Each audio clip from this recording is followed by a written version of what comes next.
इनके बुलडोजर के चलते मैडम भारत के लोग सवाल पूछना भूल गए और भारत की जनता आजकल इतनी भूखी है कि खाने को धोखा भी खा लेती है। मैडम सदस्य सुश्री सयोनी घोष जी।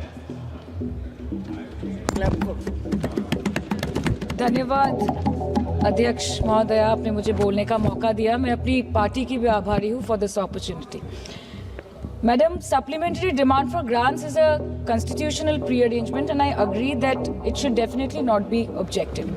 But it also raises the question as to why does the government need further allocation when it has not been able to spend what it already has. In financial year 24, government's final consumption expenditure was 14%, but it decreased to 4.4% in financial year 25 second quarter.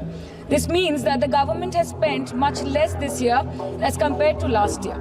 In the first quarter of 24-25, government spending was 4.15 lakh crore and many cited model code of conduct a reason for spending less. But in the second quarter, it further decreased to 4.1 lakh crore. Madam, to my simple understanding, this grant is being demanded from the exchequer, but this is the money which is collected from the people and it is meant to be spent for the people. Since Professor Shogata Rai has already spoken about the technical aspect, today I choose to speak on what this government has delivered to the people of this country, the utilization of resources and departments it's seeking additional grants for, and also its complex relationship with the state of West Bengal. Sir, इनके bulldozer के चलते madam Bharat के लोग सवाल पूछना भूल गए और भारत की जनता आजकल इतनी भूखी है कि खाने को धोखा भी खा लेती है। मैडम, भारत में एक मिडिल क्लास जो एक साल पहले एक वेजिटेरियन थाली 100 रुपए में खाता था, आज वही वेजिटेरियन थाली 152 रुपए की हो गई। टमाटर की कीमत 247% बढ़ गई, आलू की कीमत 180%, लहसुन 128% और तेल, नमक, आटा, मैदा 18%। पहले आम आदमी पॉकेट में पैसा लेके बाजार जाता था और थैली भरकर सामान लाता था, लेकिन अमृत काल में आदमी थैली भरकर पैसा लेके जाता है और पॉकेट में आलू, टमाटर, प्याज लेके घर वापस आता है। सर, माननीय वित्त मंत्री ने पहले कहा था कि बहुत हो गई महंगाई की मार, अब की बार मोदी सरकार, और आज उनके विचार में inflation is an international problem, महंगाई एक अंतरराष्ट्रीय समस्या है। तो विश्व गुरु, विश्व बंधु इस अंतरराष्ट्रीय समस्या का समाधान क्यों नहीं कर पा रहे हैं? Ma'am, 74% of Indians are unable to afford a healthy diet. The household savings have plunged to a 50-year low. Around 48% of the households in this country are facing a financial crisis क्योंकि उनका खर्चा उनकी कमाई से ज्यादा है. The economic inequality in India is a 100-year high. The country's GDP growth rate for the second quarter 24-25 decreased to 5.4%, which is the lowest in 2 years. The government's total debt has reached a staggering 176 lakh crore and the total debt is expected to soar up to 185 lakh crore by the end of the financial year. आज आपके उधार की वजह से हर हिंदुस्तानी पर 1.25 लाख का बोझ चढ़ गया और आप उनकी मजबूरी को अपनी ताकत समझते हैं। बंगाल में ऑल इंडिया तृणमूल कांग्रेस की प्रदेश युवा अध्यक्ष होने के नाते मुझे हर दिन कई नौजवानों से बात करनी पड़ती है। वो मुझे ये पूछते हैं कि मोदी जी ने हर साल 2 करोड़ नौकरी का वादा किया था, अर्थात 10 साल में 20 करोड़ नौकरी। उन नौकरियों का क्या हुआ, उन वादे का क्या हुआ? मैं बस उन्हें यही कह पाती हूँ कि पत्ते तो झड़ते हैं, उठाता है कोई कोई, वादे तो सभी करते हैं, निभाता है कोई कोई। Ma'am, as per the latest report by CMIE, the unemployment rate has risen to 9.2% in June 2024 as compared to 4.9% in 2013-2014. Female unemployment rate is much higher at 18.5% in June 2024 as compared to 7.7% 2013-14. Around 37% of working women are unpaid. In rural areas, this figure is at a horrific 43%. प्रधानमंत्री जी बोलते हैं सबका साथ, सबका विकास, सबका विश्वास। अगर ऐसा ही है तो भारत के लोग आज देश छोड़ के क्यों जा रहे हैं? 2018 से लेके 2023 के बीच 6,70,000 भारतीय ने अपनी नागरिकता त्याग दी। सिर्फ 2022 में ये संख्या करीबन 2,25,000 की थी। In 2022 alone, 7,500 high net worth individuals with a net worth of more than 8.3 crore or more left India.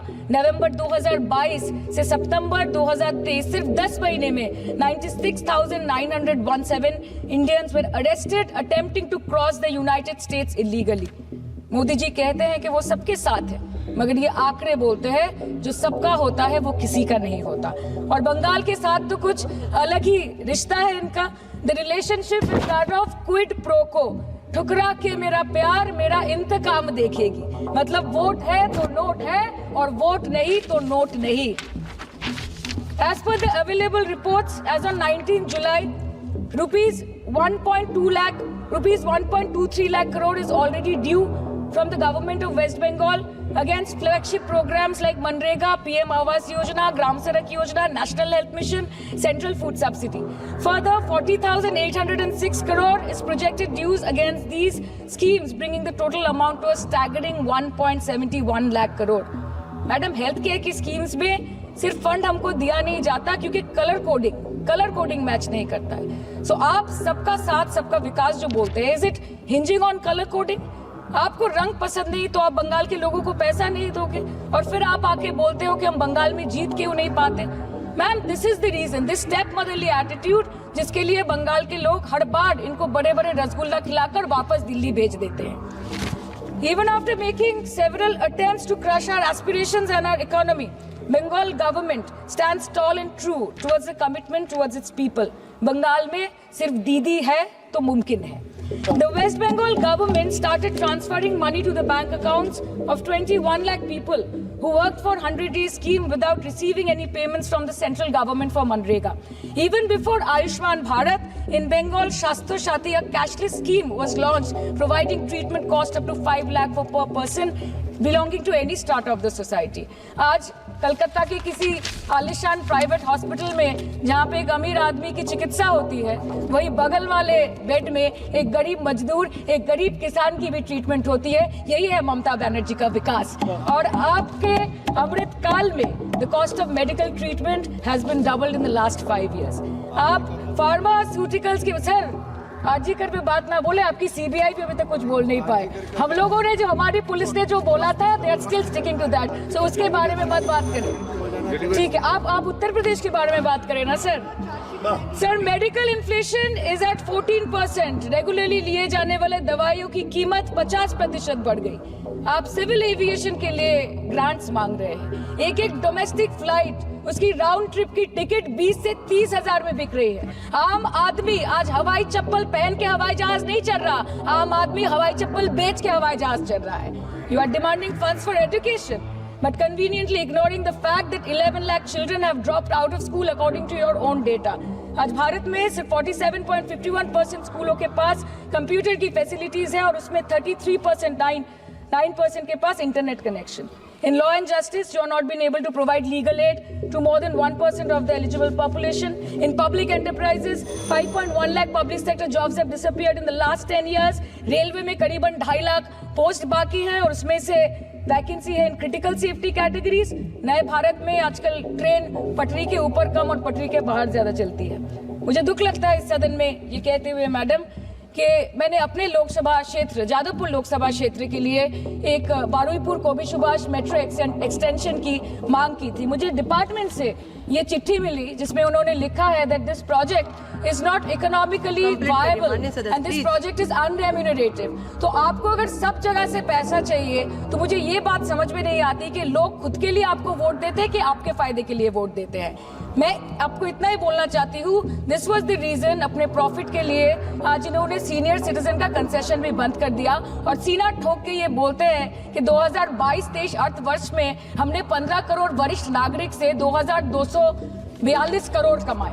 धन्यवाद माननीय सदस्य। मैं 2 बात और बोल के खत्म कर दूंगी कि लोकसभा पे खर्च करके क्या फायदा मैडम, जब यहाँ पे विपक्ष को बोलने का अधिकार ही ना हो।